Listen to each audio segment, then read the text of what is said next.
ভর্তা করার পদ্ধতি পাল্টান, আপনার ভর্তা এতটাই মজার হবে যে খাবে সেই চমকে যাবে আর বলবে এত মজার ভর্তা আগে কখনোই খাইনি। এই ভর্তা একবার শিখে রাখলে আপনি আর কোনো ভর্তাই খেতে চাইবেন না, বারবার এটাই বানাবেন। এর জন্য বেগুনের মধ্যে সরিষার তেল দিয়ে তেলটাকে চারদিকে ছড়িয়ে দিতে হবে, এরপরে এর সাইডে সাইডে কাটতে হবে আর এই কাটা অংশটাতে একটা কাঁচা মরিচ আর একটা রসুন কোয়া প্রবেশ করাতে হবে। এভাবে চারদিকে একটা কাঁচা মরিচ আর একটা রসুন কোয়া সেট করে দিতে হবে।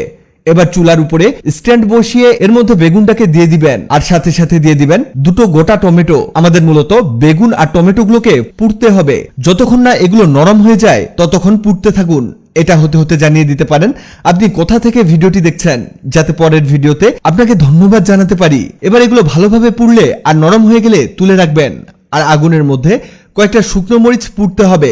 এখানে যা যা কাজ আছে সব আগুনে পুড়িয়েই করতে হবে, মানে এখানে সিদ্ধ করা বা ভেজে কোনো কাজ করা যাবে না। এবার বেগুনের উপরের খোসাটাকে ছাড়াতে হবে। দেখবেন একটা ছোট বেগুন আর দুটো টমেটো দিয়ে কি পরিমাণ ভর্তা তৈরি হয়, আপনি খুশি হয়ে যাবেন।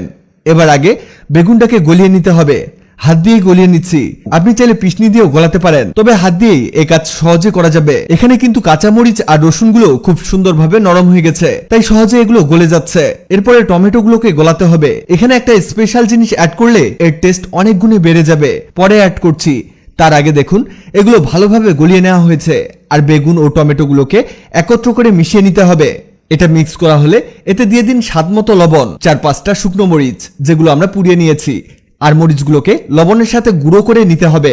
এখানে মরিচগুলো আলাদাভাবে গুঁড়ো করতে যাবেন না, অনেক সময় হয় কি ঠান্ডা হওয়ার কারণে এগুলো আর গুঁড়ো হয় না, এজন্য লবণ দিয়ে গুঁড়ো করবেন আর গরম অবস্থাতে গুঁড়ো করবেন। এবার সবকিছুর সাথে ভালোভাবে মিশিয়ে নিন। এটা যত ভালো মিক্স হবে ভর্তার টেস্ট ততই বৃদ্ধি পাবে। এখানে আরেকটা জিনিস অ্যাড করব আর তা হলো সরিষার তেল।